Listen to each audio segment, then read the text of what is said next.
Narsdiana, seorang mahasiswi semester 3 Pendidikan Agama Islam di Sekolah Tinggi Agama Islam An-Nadwa Kuala Tungkal, Jambi. Baiklah, saya di sini akan menjelaskan sedikit tentang adab murid kepada guru dan ulama, serta adab guru dan ulama kepada murid. Yang pertama, adab murid kepada guru dan ulama. Beberapa waktu belakangan ini, mungkin kita sering mendengar beberapa kasus perseteruan yang terjadi antara guru dan murid atau orang tua muridnya, bahkan sampai ke meja hijau. Di dalam Islam, guru merupakan orang yang berilmu, yang harus benar-benar dihormati, selagi apa yang disampaikan merupakan kebenaran. Adapun adab-adab terhadap guru yang harus diterapkan antara lain, pertama, yaitu menghormati guru atau memuliakannya. Saya akan menceritakan sebuah kisah dari Imam Syafi'i. Imam Syafi'i pernah bercerita, dulu dirinya sampai membolak-balikan kertas dengan sangat lembut ketika di depan gurunya. Mengapa demikian? Hal itu dilakukannya karena dia sangat segan kepada sang guru, dan dia bertindak demikian agar gurunya tidak mendengarkannya. Begitu hormatnya Imam Syafi'i kepada gurunya. Kedua, mencari kerelaan hati guru. Mencari kerelaan hati guru sama dengan mencari ridho guru. Jika kita bisa mendapatkan ridho guru, maka dengan mudah ilmu akan masuk ke otak. Yang ketiga, hendaknya seorang murid tidak berjalan di depannya. Yang keempat, tidak duduk di tempatnya, karena dengan duduk di tempat guru menandakan perlakuan yang tidak menghormatinya. Poin kelima, jika murid ingin bertanya, murid harus minta izin dahulu ke guru dan berbicara kepadanya kecuali izinnya. Jika ada pelajaran yang kurang jelas atau tidak difahami, maka bertanyalah kepada guru dengan baik.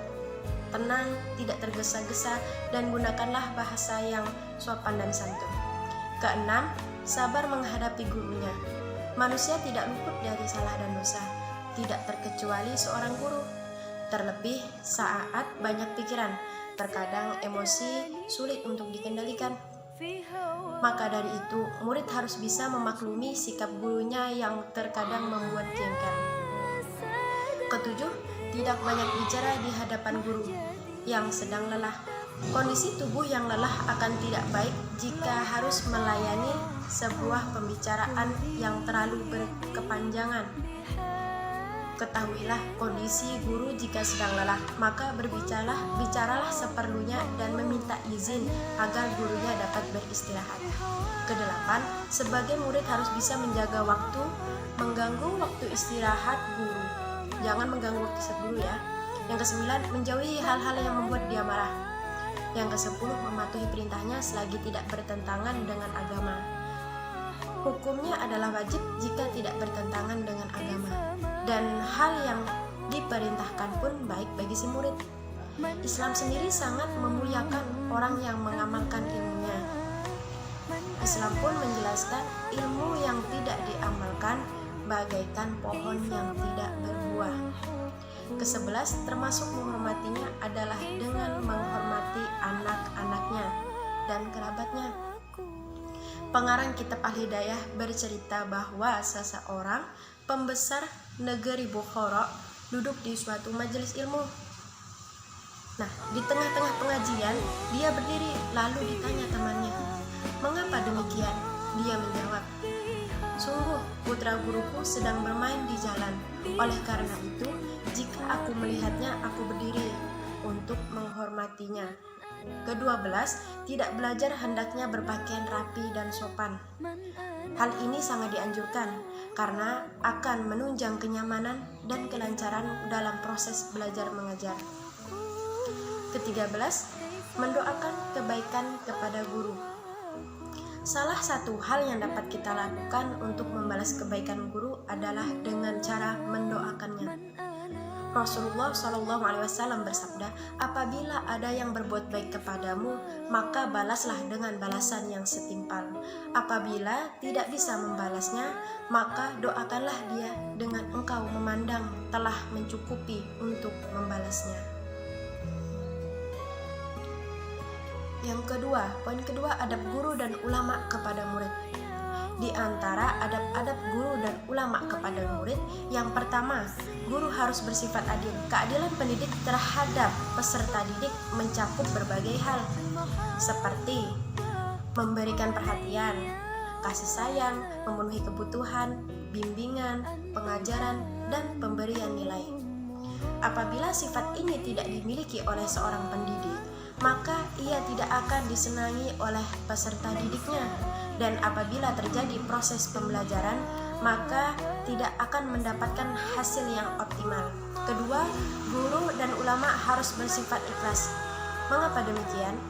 Dengan keikhlasan karena Allah, pendidik dalam melaksanakan tugasnya akan mendapatkan kemudahan.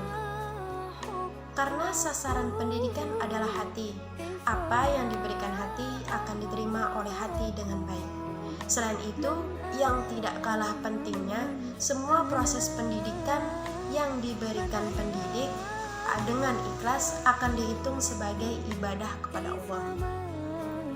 Selain pendidik harus ikhlas, guru harus mengajar muridnya untuk berbuat ikhlas. Yang ketiga, guru atau ulama harus berkata dan berlaku jujur. Seorang ilmuwan, guru, ulama, dan pendidik harus bersifat jujur dan terbuka. Jika ditanya tentang sesuatu hal yang tidak diketahuinya, ia harus berkata tidak tahu. Jangan bergaya serba tahu untuk menjaga gengsi keilmuan. Keempat, guru harus bersifat lemah lembut dan kasih sayang. Bahkan Rasulullah SAW selalu mengajarkan para sahabat dengan lemah lembut dan penyayang. Penjelasan saya di atas ada beberapa teman yang bertanya. Pertanyaan yang pertama, sebutkan 10 saja adab murid kepada guru menurut Imam Al-Ghazali. Baiklah, saya akan menjawab, yaitu mendahulukan mengucap salam, tidak banyak berbicara di hadapan guru. Yang ketiga, berdiri ketika guru berdiri. Keempat, tidak mengatakan kepada guru, misalnya pendapat fulan berbeda dengan pendapat saya. Jika ingin menyangkal pendapat guru, alangkah baiknya memohon izin terlebih dahulu. Kelima, tidak bertanya tentang hal yang belum jelas kepada teman sewaktu guru di dalam majelis karena akan menyinggung perasaan. Keenam, tidak mengumbar senyum kepada guru. Ketujuh, tidak menunjukkan secara terang-terangan karena perbedaan pendapat. Kedelapan, tidak menarik perhatian guru ketika berdiri. Selanjutnya, tidak menanyakan sesuatu masalah di tengah perjalanan hingga guru sampai di rumah. Selanjutnya, tidak banyak mengajukan pertanyaan kepada guru ketika dia sedang lelah. Pertanyaan, tolong jelaskan adab ketika kita di jalan bertemu dengan guru dan ulama. Adabnya yaitu berdiri menghadap guru sebagai tanda penghormatan. Pertanyaan 3, bagaimana praktek adil yang harus guru berikan kepada guru? Adil di sini tidak berarti harus sama rata. Yang harus membagi perhatian, kita harus bisa membagi perhatian, kasih sayang, bimbingan, pengajaran, dan pemberian nilai. Pertanyaan keempat, dalam penjelasan dijelaskan sebagai murid harus mendapatkan ridho guru. Pertanyaannya, bagaimana caranya? Caranya kita harus bisa membuat hati guru senang, mematuhi perintahnya selagi tidak keluar dari syariat agama. Taat, memperhatikan ketika guru menjelaskan, dan hormati. Pertanyaan kelima, tolong sebutkan ulama yang menghormati gurunya. Dalam kitab Ta'limut Ta'lim disebutkan sebuah kisah dari sahabat Ali bin Abi Thalib. Ia berkata, aku adalah budak yang mengajarku. Walau hanya satu huruf, jika mau silahkan menjualku atau memperdekakanku, atau tetap menjadikan aku sebagai budak. Itu adalah salah satu kisahnya. Keenam, sebutkan beberapa hal yang merupakan wujud sifat hormat kepada guru. Yaitu termasuk menghormatinya, yaitu mematuhi nasihatnya, mendengarkan ketika guru menjelaskan, jangan membuat guru marah. Yang ketujuh, bagaimana seharusnya sifat dan kiat seorang guru agar selalu bisa dihormati, dihargai, dan didengarkan, yang mana di tengah-tengah peradaban bumi yang mulai luntur sopan santun. Jawabannya, guru atau orang tua adalah teladan pertama bagi anak-anak. Anak-anak mungkin seperti tidak mendengarkan ucapan kita, namun sesungguhnya mereka merekam setiap yang kita ucapkan atau kejadian yang dialami. Maka luangkanlah waktu untuk evaluasi bersama antara murid dan guru. Sebagaimanapun, guru dianjurkan untuk memberikan kesan kepada murid agar anak pun tertarik. Pertanyaan ke-8, bagaimana cara mengatasi guru yang suka membandingkan dan tidak adil dalam proses belajar mengajar? Kita dapat memberikan masukan kepada guru secara personal dan lakukan dengan tidak merendahkan guru tersebut. ke-9, pandemi seperti ini biasanya untuk menghubungi dosen dengan menggunakan via chat. Apa saja adab atau etikanya?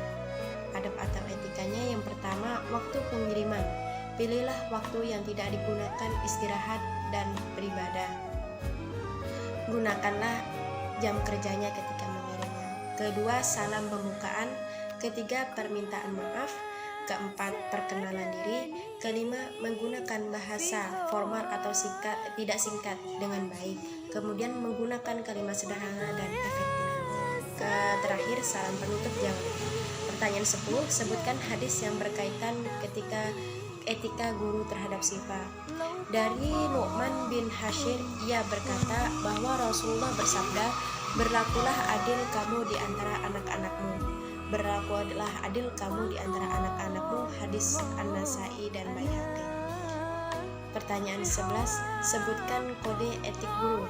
Pertama, niat ikhlas. Kedua, kasih sayang. Ketiga, bijaksana atau hikmah.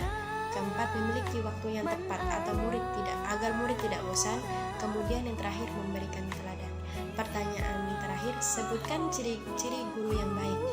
Pertama, memahami dan menghormati anak didiknya. Kedua, menghormati bahan pelajaran. Ketiga, menyesuaikan bahan pelajaran dengan kesanggupan individu. Keempat, mengaktifkan siswa dalam konteks belajar. Kemudian, memberi pengertian dan bukan hanya kata-kata belaka. Cukup sekian penjelasan dari saya. Kurang lebihnya saya mohon maaf. Wallahul muwaffiq ila aqwamit thoriq. Assalamualaikum warahmatullahi wabarakatuh.